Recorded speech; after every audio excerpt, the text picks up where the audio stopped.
Shalom, selamat pagi.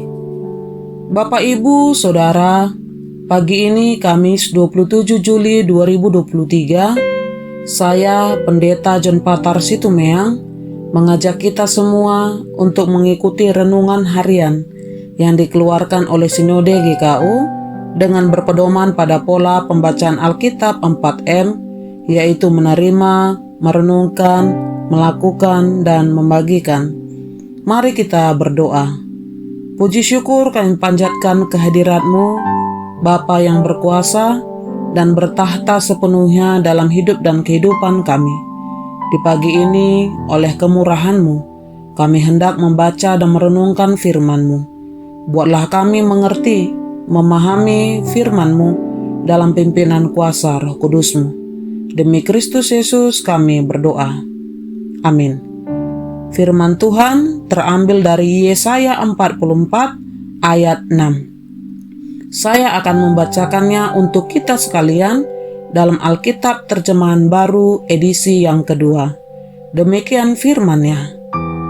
Beginilah firman Tuhan, Raja dan Penebus Israel, Tuhan semesta alam. Akulah yang terdahulu dan akulah yang terkemudian. Tidak ada ilah selain aku. Tema firman Tuhan pada pagi ini adalah Alfa dan Omega. Bapak Ibu Saudara, untuk memahami teks yang ditulis Yesaya ini, kita perlu melihat kondisi umat Israel kala itu. Umat Israel tertawan oleh Babel, sehingga mereka sangat dipengaruhi secara mendalam oleh budaya menyembah dewa-dewa bangsa-bangsa asing. Dewa pelindung kota Babel adalah Marduk. Ia adalah dewa dari para dewa. Kuil dewa ini termasuk bangunan terbesar di Babel dan sangat megah. Sistem pengorbanan kuil Marduk sangat terintegrasi dalam masyarakat Babel. Bidang pekerjaan, perdagangan, pendidikan, administrasi, maupun pengadilan. Semuanya terhubung dengan kuil ini, membentuk sistem komunitas yang tidak terpisahkan. Oleh karena itu, orang Babel sangat dipengaruhi oleh agama Marduk.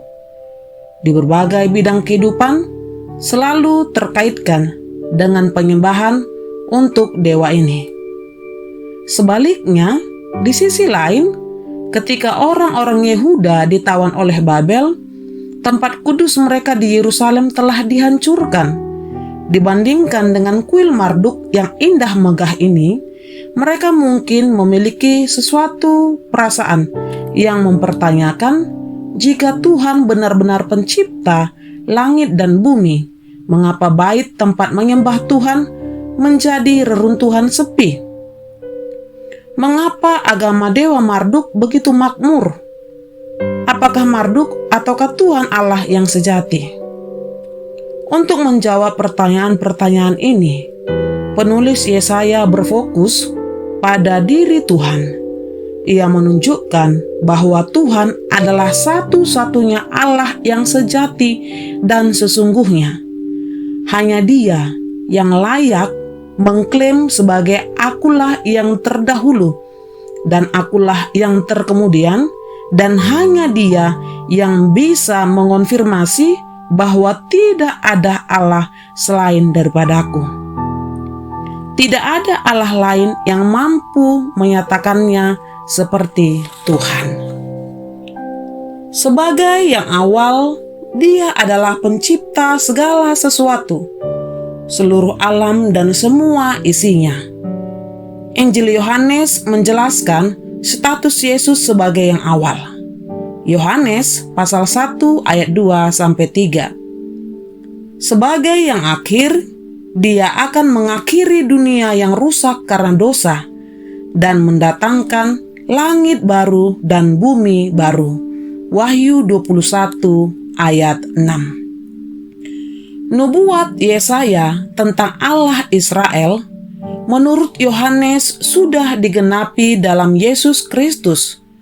Sebab itu, umat Kristen memandang Yesus sebagai yang datang dari Allah, bahkan Yesus adalah Allah sendiri yang datang ke dunia dalam wujud manusia. Dalam istilah Yohanes, firman itu telah menjadi manusia dan diam di antara kita. Yohanes 1 ayat 14. Bapak, Ibu, Saudara terkasih, dari firman Tuhan di pagi ini ada dua hal yang dapat kita pelajari.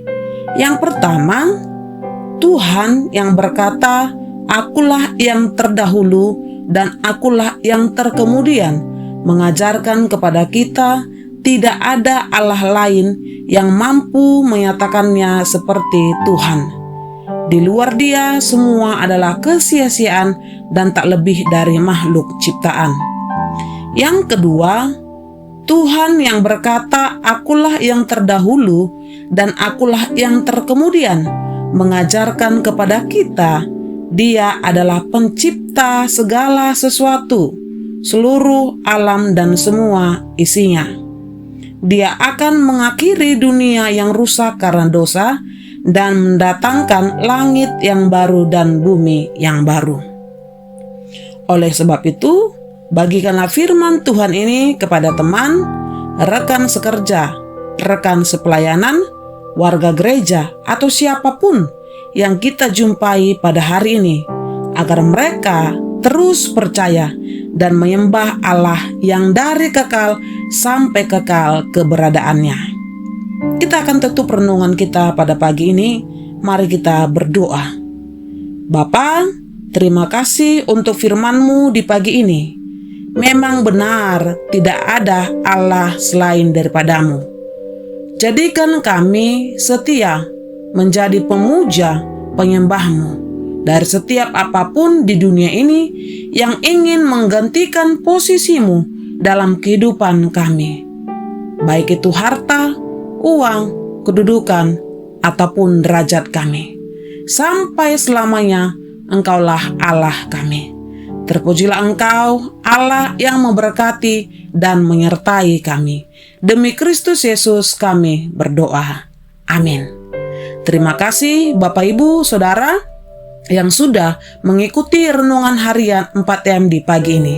Selamat beraktivitas, Tuhan Yesus memberkati.